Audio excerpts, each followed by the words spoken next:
Oui, nous sommes là aux funérailles chrétiennes de l'abbé Takunga, décédé il y a 10 jours dans un accident de voiture.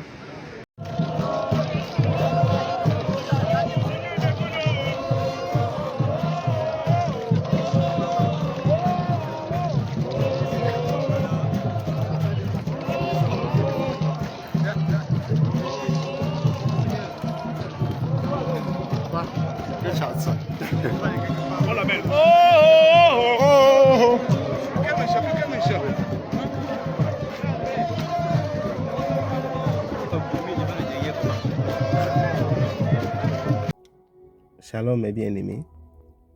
Je crois que vous avez vu les images. Elles parlent d'elles-mêmes. Elles parlent d'elles-mêmes. Je voudrais parler ici, je voudrais m'adresser à tout le monde, à tous les enfants de Dieu bien évidemment, mais de façon particulière aux catholiques, s'il y en a qui me suivent ou alors qui verront cette vidéo. Vous avez regardé cette vidéo. Vous qui vous présentez comme catholique. Je ne suis pas d'avis selon lequel les gens devraient se présenter comme chrétiens de telle ou telle obédience. Les gens appellent ça les obédiences religieuses. Je suis chrétien pentecôtiste, je suis chrétien catholique, je suis chrétien protestant, je suis chrétien adventiste, je suis chrétien, etc. Ça n'existe pas dans la Bible.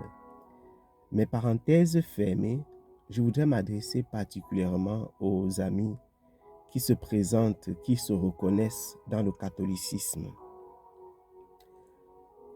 Est-ce que quand vous observez la religion à laquelle vous appartenez, je préfère l'appeler comme ça, est-ce que vous avez vraiment l'impression que c'est une religion chrétienne? Est-ce que vous avez cette impression? Le catholicisme est une religion qui se présente comme chrétienne. Le catholicisme à lui seul, c'est plus d'1 milliard. C'est plus d'1 milliard de personnes qui reconnaissent et qui se reconnaissent dans cette foi. Et s'il faut mettre ensemble le catholicisme romain, brésilien et tout ce qu'il y a en Amérique du Sud comme catholicisme orthodoxe en Europe, etc., on frôle les 2 milliards de personnes qui se reconnaissent dans cette religion. Ça veut dire que de façon générale, catholique, romain, orthodoxe, brésilien et tout ce qu'il y a dans le monde, on se retrouve à environ les 1/4 de la population mondiale qui croit de façon générale au catholicisme. Lorsque vous regardez, lorsque vous observez les rites du catholicisme, mes chers amis, est-ce que vous avez l'impression que Jésus-Christ les aurait pratiqués? C'est-à-dire que les obsèques auxquelles Jésus a participé, par exemple, ou alors les apôtres du Seigneur, parce qu'on pourrait dire que Jésus-Christ a vécu dans l'ancienne alliance. À la naissance de l'Église, lorsque Jésus est ressuscité, pensez-vous que les apôtres participaient aux cérémonies païennes, aux danses païennes, aux danses traditionnelles, aux rites païens traditionnels, exactement comme vous avez vu dans cette vidéo faite par les prêtres catholiques? À cœur ouvert, je voudrais vous dire, le catholicisme n'est pas la seule, évidemment, mais c'est l'une des religions majeures et l'une des religions qui a le plus de rites païens dans le monde. Sinon, celle qui a le plus de rites païens. Dans le catholicisme, il y a de tout et de rien. Est-ce que vous avez déjà vu un catholique véritablement opposé aux traditions païennes? Les sacrifices, ils le font.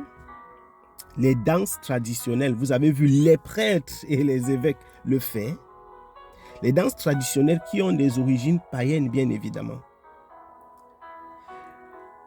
Brûler des objets, que ce soit l'encens, parce qu'ils ne brûlent pas que l'encens, ils brûlent également les rameaux, etc. Brûler des objets, soi-disant pour une ou l'autre raison. Brûler la bougie.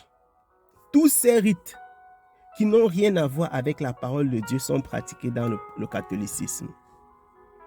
Est-ce que vous avez constaté que ce que l'on brûle dans les églises catholiques a la même odeur que ce qu'on brûle chez les marabouts? Je me souviens, avant que je ne sois en Christ, j'allais chez les marabouts, ou alors on m'amenait chez les marabouts parce que j'étais plus jeune. J'ai été chez les marabouts, j'ai été chez les catholiques, j'ai des oncles qui sont catholiques, la famille de ma mère, si on peut dire qu'une famille est catholique, elle a grandi dans le catholicisme.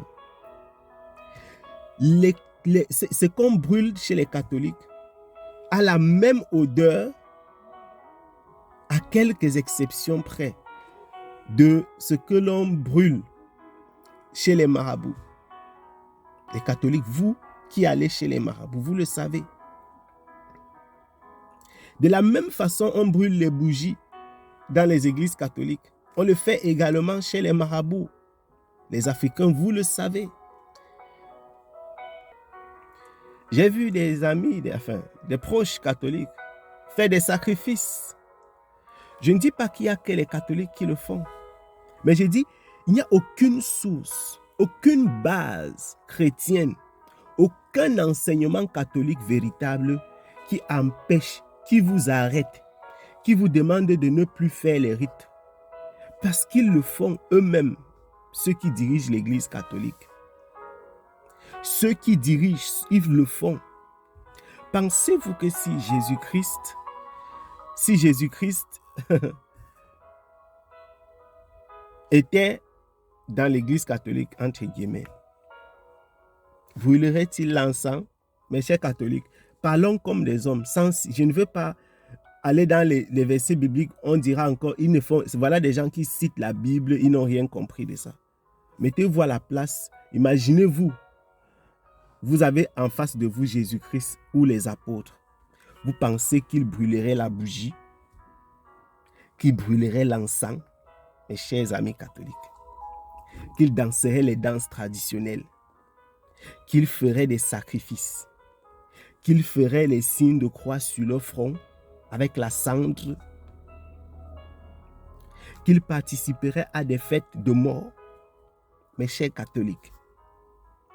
Pensez-y, la religion à laquelle vous avez cru est-elle la religion de Jésus-Christ? Lorsque vous lisez votre Bible, si vous la lisez, avez-vous l'impression que ce que l'on pratique chez vous ressemble à ce qui est dans la Bible? Est-ce que vous avez l'impression que ce qu'on vous dit ressemble à ce qui est dans le livre des Actes et des Apôtres du Seigneur Jésus-Christ? Avez-vous l'impression que les apôtres du Seigneur Jésus-Christ n'avaient pas de femmes? Qu'ils étaient interdits de se marier pour une raison ou une autre? Qu'ils devaient subir des vérifications de leurs organes génitaux pour devenir... Est-ce que vous avez l'impression que votre religion ressemble au christianisme? Ne serait-ce que de près. Est-ce que vous vous imaginez un instant les apôtres à genoux pour adorer Marie après que Jésus soit monté au ciel, ou même en présence de Jésus? Je ne cite pas les versets bibliques. Je voudrais simplement vous amener à la réflexion. Pourquoi vous ne prenez pas le temps de méditer par rapport à ça? Je crois que si vous êtes catholique, c'est parce que vous avez dans votre cœur le désir, ne serait-ce qu'infime, de connaître Dieu. Mais si vous voulez connaître Dieu, allez-y jusqu'au bout. Cherchez le Seigneur à fond. Cherchez-le dans sa parole. Ne restez pas dans la superficie. Ce que le prêtre a dit, ce que l'évêque a dit, non. Cherchez le Seigneur véritablement. Vous ne rendrez pas compte à l'évêque. Vous ne rendrez pas compte au prêtre. Vous ne rendrez pas compte au curé, au maître de catéchisme. On les appelle encore comment? Le catéchiste. Ce n'est pas eux que vous rendrez compte. La Bible déclare, prépare-toi à la rencontre de ton Dieu. Tu vas rencontrer le Seigneur. Tu seras jugé par le Seigneur Dieu et non par le prêtre. Ce ne sera pas l'archevêque qui fera le jugement dernier. Ce ne sera pas le pape qui fera le jugement dernier. Le pape, l'évêque, l'archevêque, le curé, le catéchiste, ils auront leur jugement comme toi. Ils seront jugés. Alors toi, cher catholique, examine ta foi et regarde si elle est chrétienne. Regarde si elle est chrétienne. Si tu dis que tu cherches le Seigneur, que tu aimes le Seigneur, pourquoi ne pas aller au bout? Pourquoi ne pas y aller à fond? Si tu aimes le Seigneur et que tu le cherches véritablement, et c'est la raison pour laquelle tu es devenu catholique, il faudrait examiner ce qu'on t'a appris dans le catholicisme. Est-ce que c'est conforme à la volonté et à la parole de Dieu? Est-ce que ça a un sens? Parce que le sens même n'y est pas. Quelle est la différence entre le catholicisme et le maraboutisme? Brûler les bougies, brûler les poudres, brûler l'encens, mettre des signes sur les corps des personnes, porter les squelettes, les statues, se mettre à genoux devant des instruments faits d'hommes. Exactement, le catholicisme, c'est un maraboutisme à grande échelle. Le catholicisme, c'est du maraboutisme à grande échelle. À la seule différence qu'on y a ajouté quelques noms qui sont tirés de la Bible. Y a-t-il ne serait-ce qu'une évidence, ne serait-ce que de passage dans la Bible quelque part? Vous avez l'impression que Marie a pris la place qui lui est attribuée dans le catholicisme. Avez-vous ne serait-ce que l'impression qu'on l'adorait, qu'on l'admirait même exagérément à la mort de Jésus? Vous êtes-vous déjà posé la question, où est partie Marie? Puisque la Bible ne vous parle pas de la mort de Marie et de sa montée au ciel. D'où vient-il que l'on célèbre sa montée au ciel? Naturellement parlant, comment puissiez-vous expliquer? Comment est-ce que vous pouvez expliquer le fait que quelqu'un qui a déjà accouché continue à être vierge? Vous dites que c'est un miracle. Mais pourtant, les Écritures sont claires. La Bible dit clairement que son mari ne l'a pas connue jusqu'à l'accouchement. Donc après, elle a été connue. J'ai dit, je voudrais vous parler à cœur ouvert, sans rentrer dans les versets bibliques, les fouilles des versets bibliques pour contredire ou bien pour... Voilà.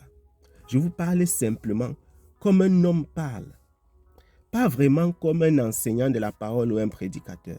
Je vous amène à vous poser les questions les plus simples. Lorsque vous regardez le catholicisme, avez-vous l'impression que cette religion peut vous conduire au salut? Parce que je vous le dis en vérité, si le catholicisme peut sauver un homme, le maraboutisme peut également le faire.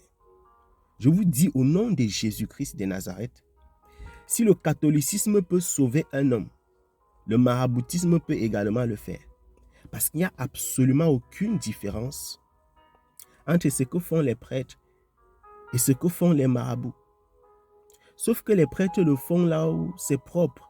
Et les marabouts font ça dans la saleté, dans la poussière et parfois dans la boue. Ils font les mêmes rites. Ils posent les mêmes actes. Ils sont conduits par les mêmes esprits. Le catholicisme est une religion païenne, avec des rites païens, habillés de vêtements pseudo-chrétiens. Je voudrais que vous méditiez par rapport à ça. Mes bien-aimés. Méditez pour ceux qui sont mes bien-aimés et ceux qui ne le sont pas, mes chers amis. Pensez-y. Votre salut vaut la peine de la méditation. Votre salut vaut la peine de la méditation. Vous rencontrerez le Seigneur et vous serez jugés. Sortez du catholicisme. Cherchez le Seigneur Jésus-Christ. Cherchez le Seigneur Jésus-Christ pour votre salut. Crois au Seigneur Jésus-Christ et tu seras sauvé. Soyez abondamment bénis. Je vous salue en Jésus-Christ. Shalom.